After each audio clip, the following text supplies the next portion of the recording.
Good morning, everyone. We're down here at Connaught Battery at Ferguson's Cove, just outside of Halifax, maybe 10 or 12 kilometers. So this was a fortification gun battery built in the latter part of World War I.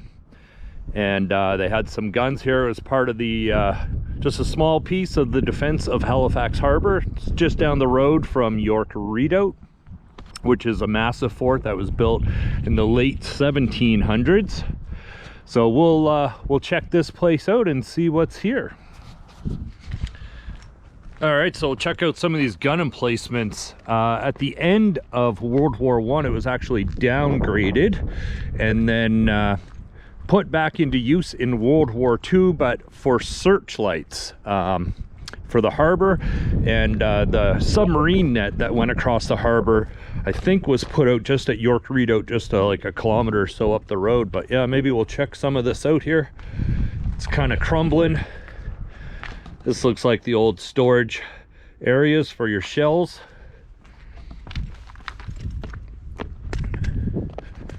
Yeah, it's kind of neat. And they held a 70-man garrison here when it was operational. So here you can see where the guns pointed out towards the harbor. And this would have been one of many fortifications guarding. There's some cannons on George's Island down that way. And then here, and then York Redoubt's just up the hill.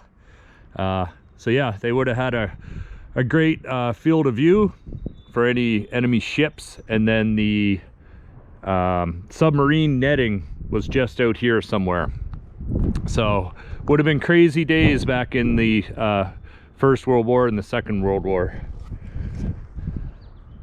And here's another view from the last battery. There's a lighthouse out here. I'm not sure which lighthouse that is. I'll drop it below. And then here's the big concrete slab in front of where the guns were. Kind of really interesting, actually. So here's actually a little bunker. Quite a bit of graffiti in here. Kind of neat. Oh yeah, you'd be able to see the harbor, especially if you cut some of those trees down. It's kind of a neat little spot. And then D&D, Department of National Defense, still owns this building. I have no idea what it is. And there's like one car here, so no idea what they do in there. The rest of this is now considered a municipal park for the city of Halifax. There's even a playground actually around the corner. We'll see that in a second. So now that it's a city park, they've actually installed a playground and some tennis hoops and a basketball court, and there's like a little pond or a lake over here you can sit at. So not a bad place to come check out, especially with these new restrictions. We're not really allowed to do anything besides get groceries and go to a park, so might want to come check out Connaught Battery. It's kind of a nice little place, and I think maybe after this we'll head down to Deadman's Island and go for a walk around there. It's just down the road. But yeah, come check this place out. Buster loved it. There's Buster and Shelly over there, so good place to come.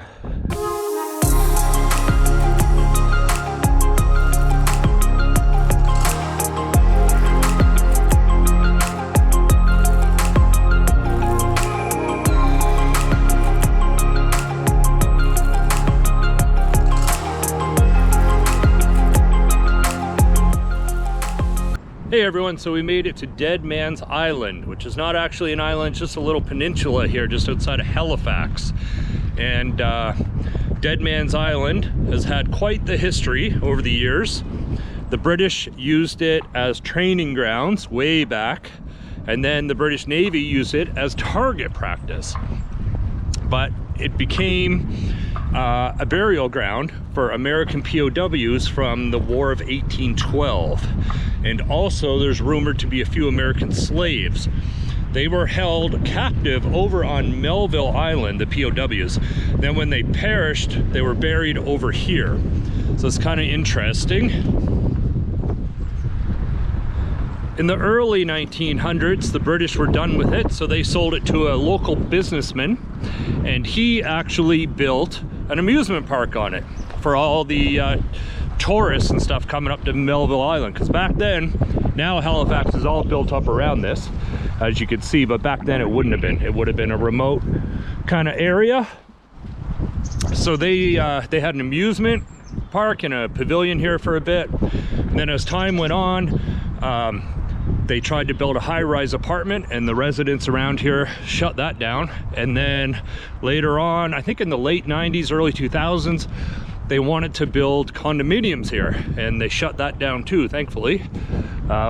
Wouldn't have been good because there's people buried here somewhere. There's some signage down there. We'll go take a look at that soon. I'm just on the top of the island. It's kind of neat. And then I think in 2005, the city took it, and now it's just a municipal park. And in May of 2005, the US government erected a little plaque or tablet to commemorate all the American POWs that are buried here from the War of 1812. So kind of a cool little spot. And I'm pretty sure it's designated as a National Historic Site, so really interesting place. It's kind of an odd place to get down into because there's a lot of like big, almost mansions surrounding it, but there is a path down from Pine Haven. So anyways, we'll go down here and we'll look at some of the plaques and memorials and stuff. All right, guys, so here's the plaque that the US government put in here. It says, "These men died in captivity while serving the United States of America on land and sea during the War of 1812. They lie in unmarked graves here on Deadman's Island." And there's apparently 125. And over the years, there was 400 people interred here in the area. So lots of history, beautiful spot. One thing to keep in mind, there's like a little sign. It says certain parts of the year the tides may be a little higher, so you may not be able to access the island. Right now it seems to be okay. I would say that'd be more of a spring or a fall thing. Summer should be okay for that. But yeah, it's quite a nice area. It's not huge, but there's basically nobody here. Out of the 2 locations we went to today, we seen 2 people in total. So totally COVID friendly. Not the longest trail in the world or the biggest park, but definitely a very cool one down here on the Northwest Arm. Definitely check it out. Thanks for watching, and we'll take you on some more trips.